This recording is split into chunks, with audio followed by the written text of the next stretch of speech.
بسم اللہ الرحمن الرحیم۔ السلام علیکم۔ اس آڈیو میں ہم کتاب اولاد کو سکھاؤ محبت حضور کی کو آگے کنٹینیو کریں گے۔ اس سے پہلے اگر آپ نے سبسکرائب نہیں کیا تو سبسکرائب کر لیں اور بیل آئیکن پریس کر دیں۔ تو شروع کرتے ہیں۔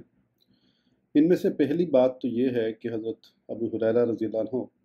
جناب رسول اللہ صلی اللہ علیہ وسلم کے تمام صحابہ کی نسبت زیادہ قریب رہتے تھے۔ اس کی وجہ یہ تھی کہ وہ یتیمی میں پلے بڑھے اور مسکینی کی حالت میں یمن سے ہجرت کی، عمر بھر کنوارے رہے، لہٰذا لگاتار 3 سال جناب رسول اللہ صلی اللہ علیہ وسلم کے مہمان اور مصاحب رہے۔ ان حالات کے پیش نظر یہ کہ تعجب کی بات نہیں کہ ان کو روایت حدیث میں وافر حصہ ملا ہو۔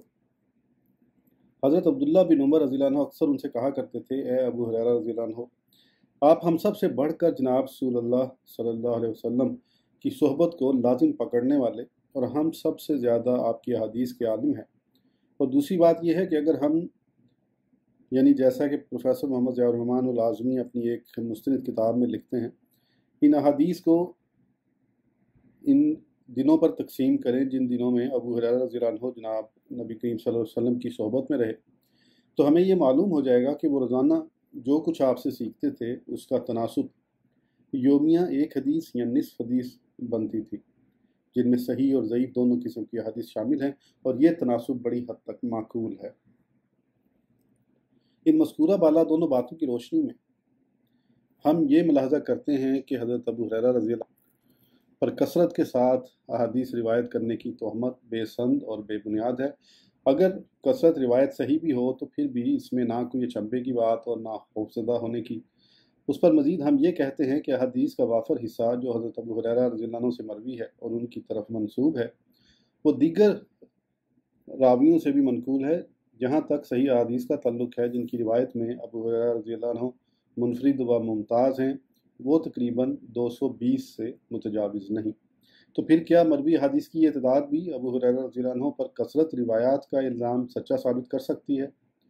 جب اس قدر روایت سے کثرت روایت کا الزام ہی ثابت نہیں ہو سکتا تو چہ جائے کہ یہ کہا جائے کہ کثرت روایت کا یہ عمل کسی قسم کے مبالغہ، غرض، طبی میلان یا خواہش نفسانی کا آئینہ دار تھا۔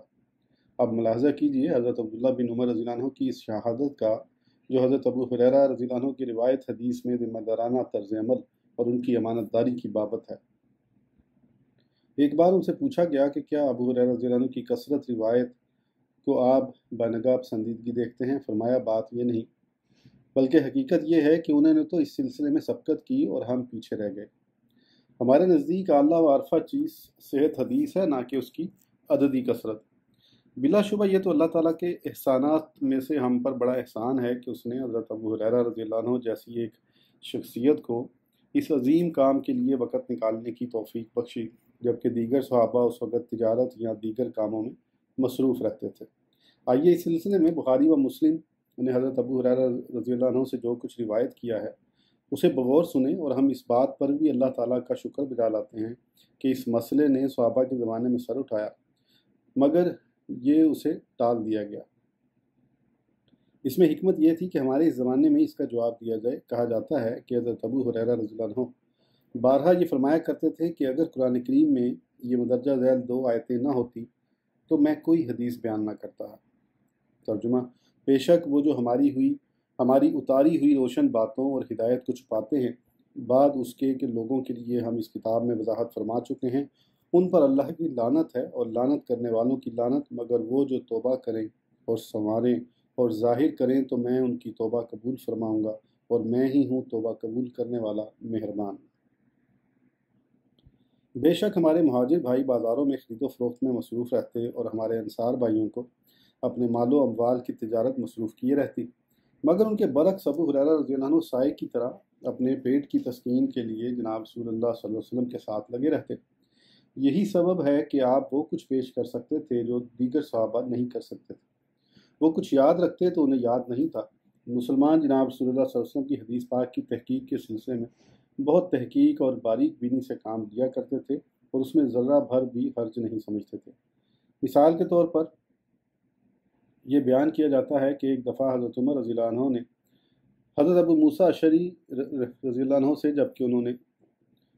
ان سے حضور صلی اللہ علیہ وسلم کی ایک حدیث سنی، یہ مطالبہ کیا کہ وہ اپنے ساتھ کوئی گواہ لائیں جو یہ گواہی دے کہ انہوں نے یہ حدیث حضور صلی اللہ علیہ وسلم سے سنی ہے،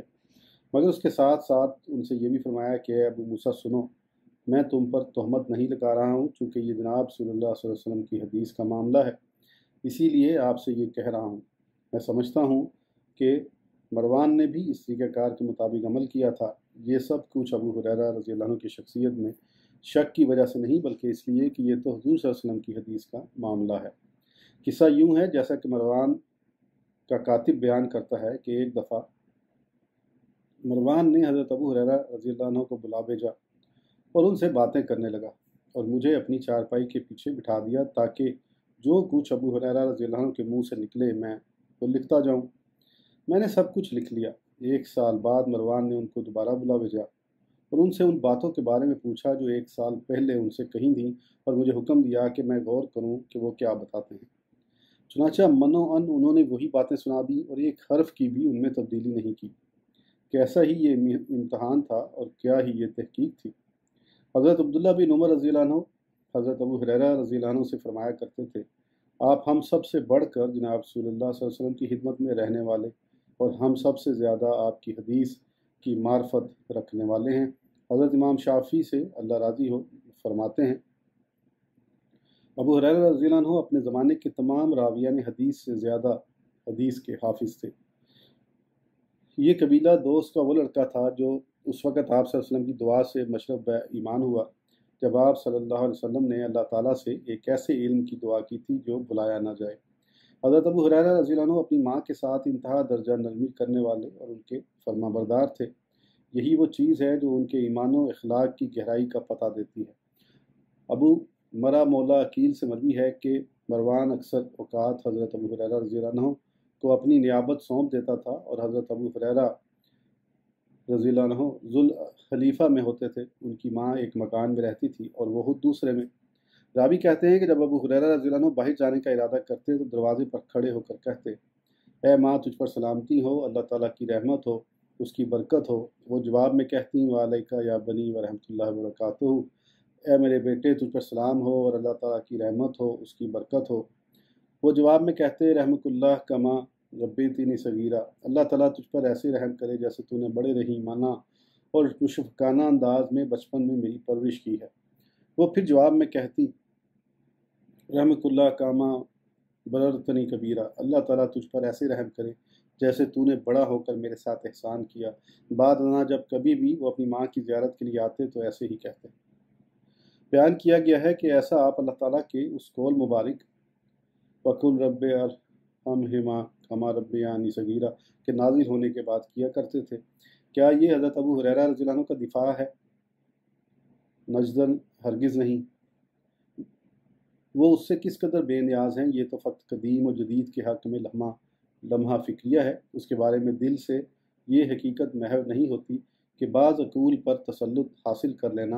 اور انہیں اسرائیلیات قدیمہ اور جدیدہ کی خدمت میں لگا دینا عظیم اور بلند مرتبہ شخصیات کو فی نفسہ نشانہ بنانا نہیں ہے، بلکہ نشانہ اس کو بنانا ہے جو وہ پیش کرتے ہیں، تاکہ ذاتی و فکری احساس شکست خوردگی پیدا ہو، ارکان دین منہدم ہو جائیں، امت کا اپنی ذات اور اپنی تاریخ میں اعتماد متزلزل ہو جائے، اور ماضی کی یاد دلوں سے محو ہو جانے کے بعد اس کے بنیادی قواعد و اصولوں کا اختلاف و انتشار اور حل پذیر ہونا پایہ تکمیل کو پہنچ جائے۔ وہ امت جس کی نہ مضبوط بنیادیں ہوں، نہ اس کی اپنی کوئی ثقافت ہو، نہ اصول ہوں اور نہ ہی کوئی عقیدہ ہو، وہ تباہ شدہ امت ہے، اور ایسی امت کا کوئی مستقبل نہیں ہوتا۔ اس طرح کی امت ایک ایسے مجاہد کسی شخصیت میں ڈھل جانے کے قابل ہوتی ہے جس نے اپنا تشخص مٹا دیا ہو، اور اس کے باوجود فقط یہی انتہا نہیں بلکہ ترجمہ، اور ہرگز تم سے یہود و نصارہ راضی نہ ہوں گے جب تک تم ان کے دین کی پیروی نہ کرو۔ اور جب کہ ہم اس صحابی جلیل کے بارے محو گفتگو ہیں جو ہمیں معاف فرمائیے، اور ابو ہریرہ رضی اللہ عنہ میرے لیے یہ بس ہے کہ میں وہ کلمات بیان کروں جو آپ کی تعریف میں جناب رسول اللہ صلی اللہ علیہ وسلم کی زبان حق ترجمان سے نکلے تھے۔ امام بخاری نے اپنی صحیح کے باب الحرص علی الحدیث میں ابو ہریرہ رضی اللہ عنہ سے مروی ایک حدیث بیان کی کہ ایک دفعہ جناب رسول اللہ صلی اللہ علیہ وسلم سے پوچھا گیا کہ وہ کون سا شخص ہوگا جس کو آپ کی شفاعت نصیب ہوگی۔ فرمایا، اے ابو ہریرہ رضی اللہ عنہ، مجھے معلوم تھا کہ کوئی بھی شخص آپ سے پہلے اس بارے میں مجھ سے سوال نہیں کرے گا کیونکہ حدیث پر آپ کا حریص ہونا مجھے معلوم ہے۔ تو سنو، قیامت کے دن میری شفاعت اس شخص کو نصیب ہوگی جس نے بدل و جان اور خلوص کے ساتھ، یعنی بدل دل سے اور جان اور خلوص کے ساتھ لا الہ الا اللہ پڑھا ہوگا۔ جناب صلی اللہ صلی اللہ علیہ وسلم کی طرف سے ابو ہریرہ رضی اللہ عنہ کے حق میں اس گواہی کے بعد نہ کسی اور قائل کے قول کی گنجائش رہتی ہے اور نہ کسی اضافہ چاہنے والے کے اضافہ کی۔ باب نمبر 12، یہ تیرے خاندان سے نہیں۔ اسلام اس لیے آیا کہ لوگوں کی اثر نو تربیت کرے اور ان کے مابین ربط و تعلق کے معیار کو بلند کرے، مگر بلا عصبیت، اور ان کے آپس میں ایک دوسرے کے تعلقات کو مضبوط بنیادوں پر استوار کرے، مگر جذبہ تعالی نہ ہو، ان کی آزادیوں کو رفتوں سے ہمکنار کرے، مگر سوائے حق کے تسلط کے ان پر کسی کا تسلط نہ ہو۔ بس توحید ہی مکمل آزادی کا حقیقی و اصلی سبب ہے۔ اسلام ایک ایسے وقت میں آیا جب کہ انسانی علاقات میں انسانی فطرت کے تقاضے کے مطابق اور زمانہ قدیم سے بہت ساری قابل اعتنا چیزیں کار فرما تھیں، جن میں ہمیشہ سے اہم ترین نسلی و خونی رشتے اور قرابت کے بندھن، خاندان اور رحمی اور قبائلی تعلقات رہے۔ افراد ہمیشہ کے پے در پہ چلنے والے خاندانی دائروں سے منسلک رہے، نیز خطہ ہائے ارض سے ان کا تعلق رہا، اور یہ وابستگیاں یا تو کسی جنگل سے تھیں، یا کسی گاؤں میں شہری آبادی سے، یا کسی ملک کے کسی شہر سے، یا کسی حکومت سے یا قوم سے۔ پھر یہ تعلقات زندگی، اعمال اور تغیر مکانی کے دائرہ کار کی وسعت کے لحاظ سے وسیع تر ہوتے چلے گئے۔ مثال کے طور پر ایک کنبے کے درمیان اختلاف اور ایک خاندان کے اندر بہت سارے کنبوں کے مابین اختلاف، یا ایک قبیلے کے دائرہ کار میں کنبوں میں اختلافات ایسے معاملات ہیں جن کے کئی پہلو ہیں اور ان کے کئی حل بھی ہیں، جو غالباً تقالید اور ورثے میں حاصل کی گئی بنیادی قدروں اور رسم و رواج کے تابع ہوتے ہیں، جن کے مصادر بعض اوقات متعدد ہوا کرتے ہیں، اور یہی سبب ہے کہ یہ اکثر خونی رشتوں کے زیر اثر ہوتے ہیں۔ مگر جو ہی دائرہ وسیع ہوا اور مختلف کنبوں کے افراد کے درمیان یا خاندانوں اور مختلف قبائل میں کنبوں کے درمیان اختلافات جڑ پکڑ گئے، تو آنن فانن عصبیت و حمیت اپنے کئی رنگوں میں جلوہ گر ہوئی، جس میں نوبت خون ریزی، قتل، نفس بربادی، نسل و کھیتی تک جا پہنچی۔ اور اگر آپ اس صورت کا بالتفصیل اور بالاستیاب جائزہ لیں تو آپ اسے حالات کے مطابق انسانی تاریخ کے ارتقاء کے مراحل میں چھوٹا اور بڑا دونوں طرح پائیں گے، اور تم اس کی تعبیر اور اس کی جھلک قوموں کے ادب، ان کے اشعار، ان کے آپس کے جھگڑوں اور جنگوں میں دیکھ پاؤ گے۔ اور جب کبھی بھی حق نزاع اور جنگ و جدل کا محور بن جاتا ہے تو آپ یہ ملاحظہ کریں گے کہ اکثر اوقات خاندانی، قبائلی اور جنسی عصبیت ان لڑائیوں اور جھگڑوں کا محرک ہوا کرتی ہے۔ اکثر اوقات قبیلے کے کسی ایسے فرد کی مدد سے جو زیادتی کا نشانہ بنتا تھا یا قتل کر دیا جاتا، تو اس کا بدلہ لینے کے لیے آپس میں جھگڑیں اور آویزشیں برپا ہو جاتی اور قتل و قتال کی آگ بھڑک اٹھتی، خواہ فی الحقیقت وہی زیادتی کا مرتکب ہی کیوں نہ ہوتا۔ شاعر کا درجہ ذیل قول ایک ایسی صورتحال کا ترجمان ہے۔ ہم ایک ایسی قوم ہیں جو ہمیں کسی بھی جنگ یا مقابلے کی دعوت دے تو ہم اس دعوت دینے والے سے اس دعوت کی وجہ نہیں پوچھتے۔ اکثر اوقات قبائل اور خاندانوں کے مابین جنگیں کسی پانی کے چشمے یا کسی ایسے بکری یا اونٹ جو اپنے مالک کے علاوہ کسی دوسرے کی چراگاہ میں چل رہا ہوتا تھا کی وجہ سے برپا ہوئیں، یا عصبی، جنسی اور ملکی تعصب کے جوش، یا دوسرے لفظوں میں اپنی مٹی اور اپنی سرزمین کے ساتھ محبت اور تعلق میں مبالغے کے سبب کسی قطع زمین پر ہوئیں، یا سرحدوں کے تعین پر جھگڑا ہو جانے کے باعث چھڑ گئیں۔ اگرچہ اس انتصاب اور اس رشتے کے سلسلے میں آپ کی خون ریزی بعض اوقات حاکمیت حق سے بھی خالی نہیں ہوتی تھی، کیونکہ حق واضح رائے رکھتا ہے اور اس کے ہر حال میں یہ ضروری ہوتا ہے کہ فریقین میں سے کسی نہ کسی فریق کے ساتھ ہو۔ اسلام نے لوگوں اور انسانیت کے ساتھ کیا کیا؟ حالانکہ جب اسلام اس کے پاس آیا تو سابقہ تہذیبوں اور انسانی عادات و رسم و رواج کی وجہ سے موروثی خلل و فساد اس کی بنیادوں میں جاگزی ہو کر انہیں متزلزل کر چکا تھا، اور افراد اور سوسائٹیوں کے آپس کے تعلقات پر بھی چھا چکا تھا۔ انسانی نفس ہمیشہ فطری طور پر خونی تعلق اور نسبی اور رحمی رشتے کے ساتھ شفقت و الفت سے پیش آنے کی طرف میلان رکھتا ہے، خواہ حق اس کا طرفدار نہ بھی ہو۔ تو اگر نفس انسانی ناحق ایسے تعصب اور ایسے میلان کا مظاہرہ کرے تو وہ عاری از عقل قرار پائے گا۔ لہٰذا ہم دیکھتے ہیں کہ کہ قرآن کریم اسی قسم کے مسئلے کے بارے میں نازل ہوتا ہے اور عدل کی سطح پر ہمیں ان سلبی یعنی منفی احساسات سے پاک و منزہ کر دیتا ہے اور یہ اعلان کرتا ہے، ترجمہ، جب تم لوگوں کے درمیان فیصلہ کرو تو انصاف کے ساتھ فیصلہ کرو۔ ابو شوذب سے مروی ہے، انہوں نے کہا کہ جنگ بدر کے دن ابو عبیدہ بن الجراح کا والد اپنے بیٹے ابو عبیدہ کا آمنا سامنا کرنے لگا، مگر ابو عبیدہ ان سے کنارہ کش ہونے کی کوشش کرتے رہے، لیکن جب اس کی طرف سے اس رکاوٹ اور مخالفت میں اضافہ ہوا تو ابو عبیدہ نے اس کا رخ کیا اور اس کا کام تمام کر دیا۔ جب انہوں نے اپنے باپ کو قتل کر دیا تو اللہ تعالیٰ نے یہ آیات نازل فرمائیں، ترجمہ، تم نہ پاؤ گے ان لوگوں کو جو یقین رکھتے ہیں اللہ تعالیٰ اور پچھلے دن پر کہ دوستی کریں ان سے جنہوں نے اللہ اور اس کے رسول صلی اللہ علیہ وسلم سے مخالفت کی، اگرچہ وہ ان کے باپ یا بیٹے یا بھائی یا کنبے والے ہوں۔ یہ ہیں جن کے دلوں میں اللہ تعالیٰ نے ایمان نقش فرما دیا۔ اسحاق بن عاصم بن عمر بن قتادہ سے روایت ہے کہ عبداللہ بن ابی سلول رضی اللہ عنہ جناب رسول اللہ صلی اللہ علیہ وسلم کی خدمت میں حاضر ہوئے، عرض کی، یا رسول اللہ، مجھے خبر ملی ہے کہ آپ اس گستاخی کی پاداش میں جس کی اطلاع آپ کو ملی ہے میرے باپ کو قتل کرنے کا ارادہ رکھتے ہیں۔ آپ صلی اللہ علیہ وسلم اگر واقعی یہ ارادہ رکھتے ہیں تو مجھے حکم دیجئے، میں خود اس کا سر قلم کر کے خدمت عالیہ میں پیش کر دوں گا۔ بخدا خزرج والے اچھی طرح سے جانتے ہیں کہ مجھ سے زیادہ اپنے والد کا فرمانبردار کوئی نہیں،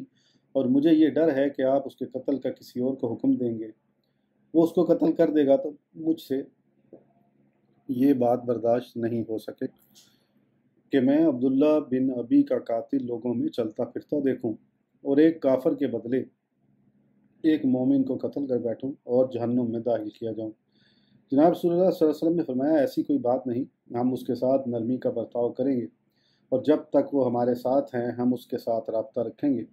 اسلام خونی رشتوں کی بیخ کنی چاہتا ہے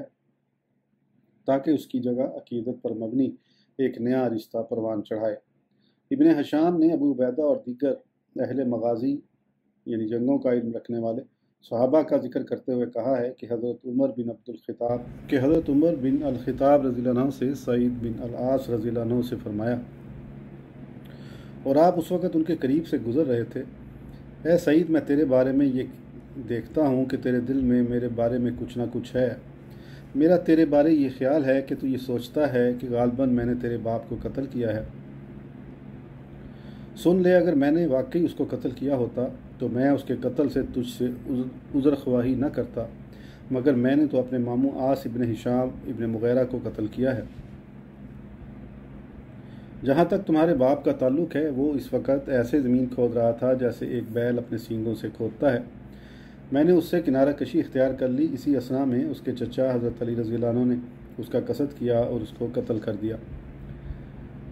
البدیات والنہایات میں ایسے ہی وارد ہوا ہے۔ الاستیاب اور الاصابہ میں یہ اضافہ ہے کہ سعید بن العاص نے جواب میں کہا، اگر آپ نے اسے قتل کر دیا ہوتا تو آپ حق پر ہوتے اور وہ باطل پر۔ چنانچہ عمر رضی اللہ عنہ کو ان کا یہ قول بہت پسند آیا۔ ابن جریر نے حضرت عائشہ رضی اللہ عنہما کے حوالے سے یوں روایت کی ہے، حضرت عائشہ نے فرمایا